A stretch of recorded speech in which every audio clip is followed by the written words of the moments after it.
হৰ হৰ মহাদেৱ। গংগা স্নানৰ বাবে বিশেষ দিন, মাহ, তাৰিখ, তিথি, নক্ষত্ৰ আদি থাকেনে?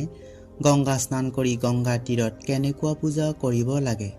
গংগা স্নান কৰিবলৈ যোৱাৰ আগমুহূৰ্তত কেনেদৰে প্ৰাৰ্থনা কৰি যাব লাগে? গংগা স্নান যাত্ৰাৰ সময়ত কি কুসুম ঘ্ৰাণ কৰি অৰ্থাৎ কি কুসুম শুঙি যাব লাগে? গংগাৰ পানীৰ বতাহ দেহত লাগিলে, বায়ু দেহত লাগিলে কেনেদৰে স্তৱ কৰিব?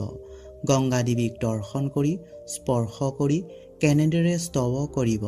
স্নান কৰাৰ আগতেই গংগা তীৰত গৈ কেনেদৰে সংকল্প ল'ব লাগে?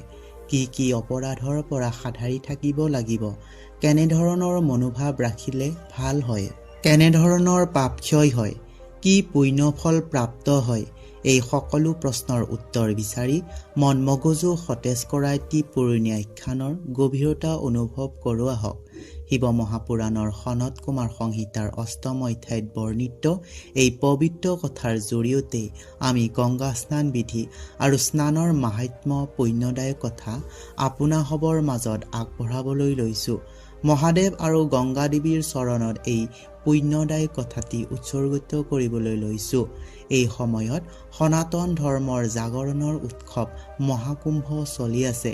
এই শুভ ক্ষণত এই কথা সম্পূৰ্ণ শ্ৰৱণ কৰিলে আপোনাৰো জীৱনত এটি পুণ্যফল সংযোজন হ'ব।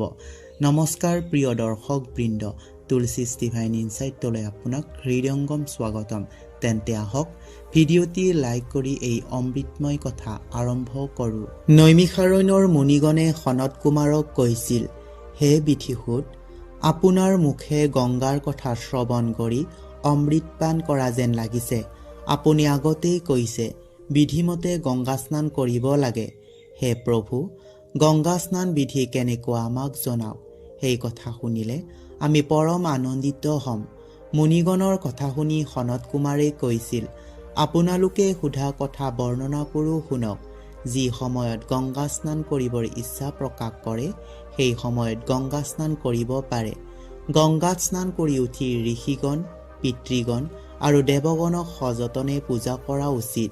যি সময়ত গংগা স্নান কৰিব যাব সেই সময়ত মৈথুন, কলহ আৰু হিংসা ভাৱ বৰ্জন কৰিব লাগে।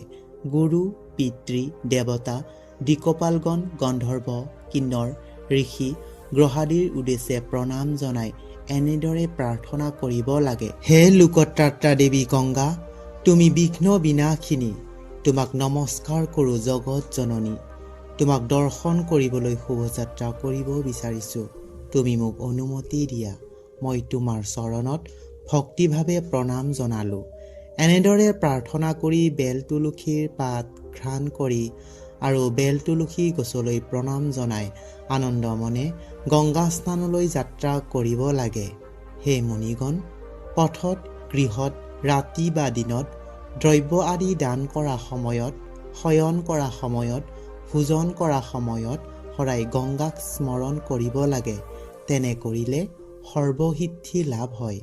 গংগালৈ যাত্ৰা কৰাৰ সময়ত যদি পথত মৃত্যু ঘটে তেতিয়া মৃত্যুকে গংগাৰ জলত মৃত্যুবৰণ কৰাৰ সমান পুণ্যফল লাভ কৰিব পাৰে। গংগালৈ যাত্ৰা কৰাৰ সময়ত অজানিতে হোৱা পাপ আৰু বিঘিনি গংগা যাত্ৰা কৰাজনৰ শৰীৰৰ পৰা বিদৰিত হয়। গংগাৰ পানীৰ বতাহ দেহত লাগিলে পাপৰ পৰা মুক্ত হ'ব পাৰি। গংগাৰ পানীৰ বতাহ দেহত লাগিলে এনেদৰে স্তৱ কৰিব লাগে। গংগা জলৰ দ্বাৰা যিজনা দেৱে মহাতুষ্টি পায় সেইজনা সৰ্বদেৱেশ্বৰক কেশৱ বোলা হয়। সেইজনাই নিজ মহিমাৰে নিজে অৱস্থিত হৈ থাকে। সেই দেৱ অপ্ৰমেয়, অজ আৰু তেওঁ সৰ্বস্থানলৈ গমন কৰিব পাৰে। সেই দেৱৰ সুখ মোহ আদি একোৱেই নাই।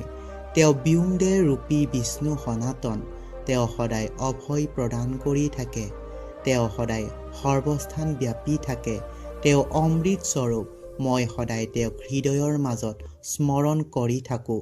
গংগাজলৰ বায়ু দেহত লগাৰ লগে লগে তেনেদৰে স্তৱ কৰা মানুহ বিষ্ণুতুল্য হয়। দূৰৰ পৰা গংগাজল দৰ্শন কৰিলে এনেদৰে প্ৰণাম কৰিব, হে জগত মাতা গংগা দেৱী, তুমি বিশ্বৰ জননী, তুমি মহাপুণ্যৱতী, শিৱৰ শিৰত নিবাসিনী দেৱী, তুমি মোৰ জনম সফল কৰা। মই তোমাক ভক্তিভাৱে প্ৰণাম কৰিলোঁ।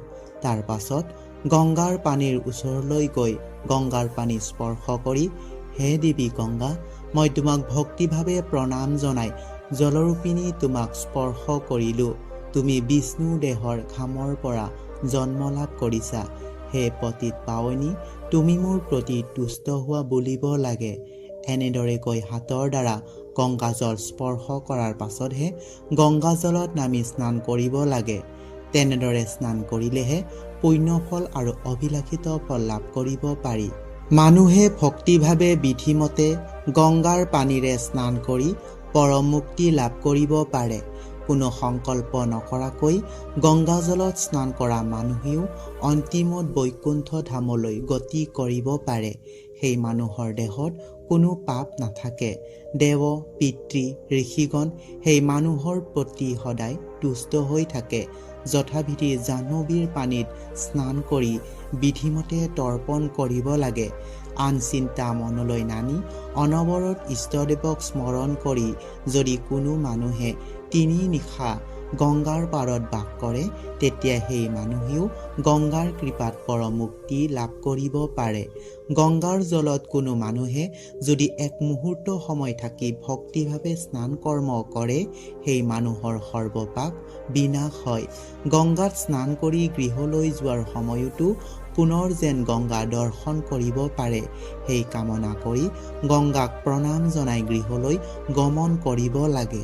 হে মুনিগণ, কোনোবাই এখন ভৰিৰ ওপৰত ভৰ দি 10,000 বছৰ তপস্যা কৰিলে যি পুণ্যফল লাভ কৰিব পাৰে, আন কোনোবাই যদি মাত্ৰ এদিন বা এক মুহূৰ্ত কাল গংগাৰ পাৰত বাস কৰে, সেইজনেও সেই পুণ্যফল লাভ কৰিব পাৰে। গংগাৰ পাৰত বাস কৰিলে ব্ৰহ্মচৰ্য পালন কৰিব লাগে। গংগাৰ পাৰত পৰনিন্দা কৰা মানুহক বিষ্ণুৱে বেয়া পায়। গংগাৰ পাৰত বাস কৰি ভক্তিভাৱে গংগাৰ জলত স্নান নকৰা মানুহ ব্ৰহ্মহত্যা পাপীৰ সমান মহাপাপী হয়। সেই মানুহে অন্তিমত নৰকলৈ গমন কৰিব লাগে। যি মানুহে গংগাৰ পাৰত বাস কৰে, পৰম ভক্তিভাৱে প্ৰভাত, মধ্যাহ্ন আৰু সন্ধিয়া সময়ত গংগাক দৰ্শন কৰে, সেই মানুহে মহাপুণ্য ফল লাভ কৰিব পাৰে। গাঁও, জনপদ, আশ্ৰম, পৰ্বত আদি যি যি স্থানেৰে গংগা প্ৰবাহিতা হয়, সেইবোৰ স্থান পৰম পবিত্ৰ পুণ্যক্ষেত্ৰ হয় বুলি শাস্ত্ৰত পোৱা যায়। দুৰ্লভ মানৱ জনম লাভ কৰি যি মানুহে গংগাক আৰাধনা নকৰে, সেই মানুহৰ জনম বিফল হয়। অন্তিমত সেই মানুহে নৰকলৈ গমন কৰিব লাগে। অন্য জলক গংগা স্নান সমজ্ঞান কৰা মানুহেও অন্তিমত নৰকলৈ গমন কৰিব নালাগে।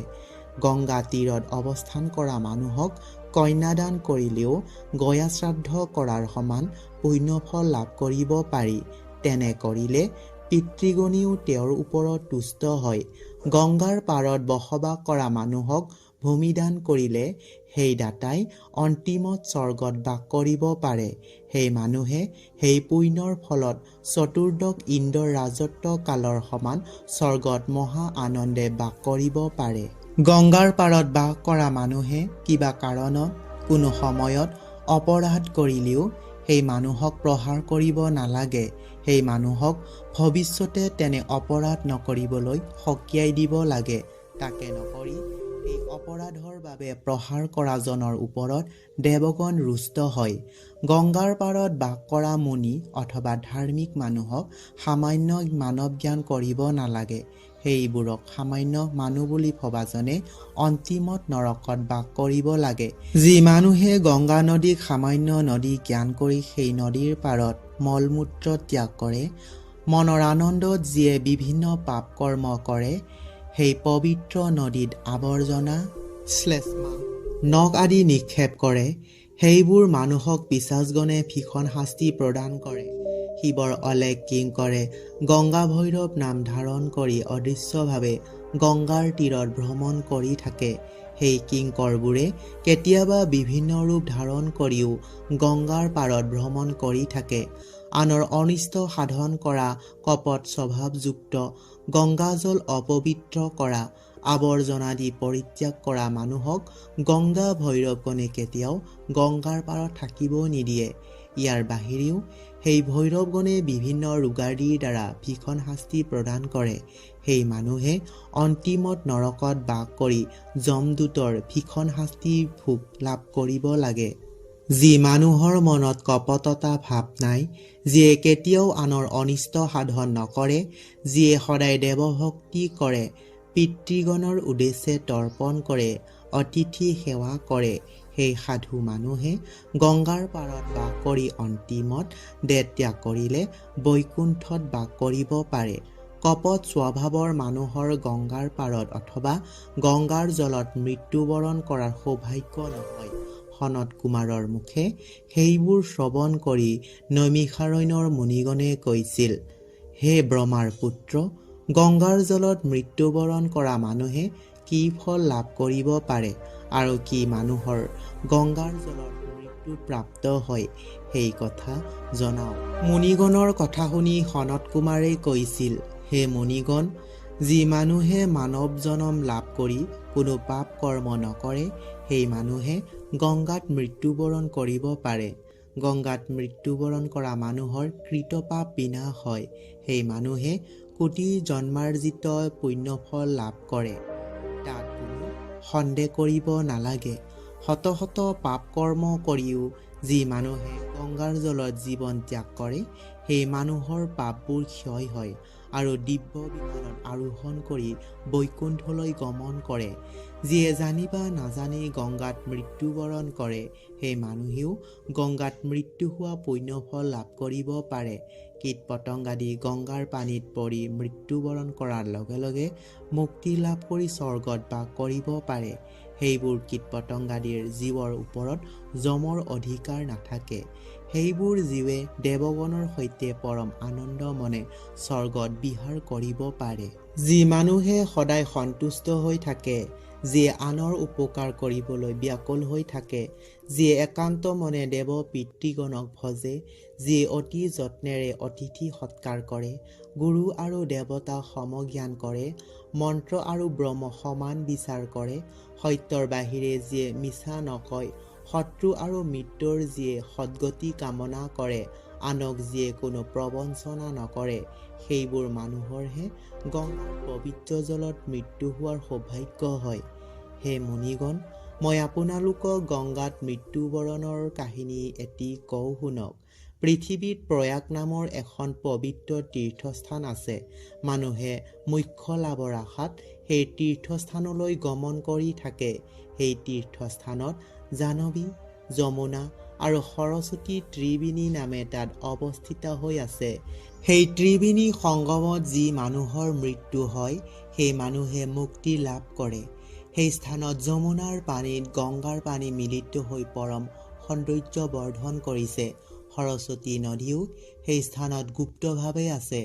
সেই স্থান পৰম পবিত্ৰ তীৰ্থস্থান বুলি জগত বিখ্যাত। সেই স্থানৰ সমান পুণ্যতীৰ্থ নাই বুলিও মানুহে ভাবে। সেই স্থানত যথাবিধি শ্ৰাদ্ধ কৰ্ম কৰিলে, মস্তক মুণ্ডন কৰিলে, ব্ৰাহ্মণক উত্তম ভোজন কৰিব দিলে, দান ধৰ্ম কৰিলে, পবিত্ৰ মনে স্নান কৰিলে, ব্ৰাহ্মণক দক্ষিণা প্ৰদান কৰিলে মহাপুণ্যফল লাভ কৰিব পাৰি। সেই তীৰ্থস্থানৰ সমান পৰম পবিত্ৰ তীৰ্থস্থান নাই বুলি ভাবিয়েই সৰহসংখ্যক মানুহে সেই তীৰ্থস্থান দৰ্শন কৰিবলৈ যায়। সেইবোৰ মানুহে সেই তীৰ্থস্থান দৰ্শন নকৰা মানুহৰ জীৱন অসাৰ বুলিও মন্তব্য কৰে। তাত কলকল ধ্বনি কৰি গংগা প্ৰবাহিত হৈ যমৰ ভনী যমুনাৰ সৈতে মিলিত হৈছে।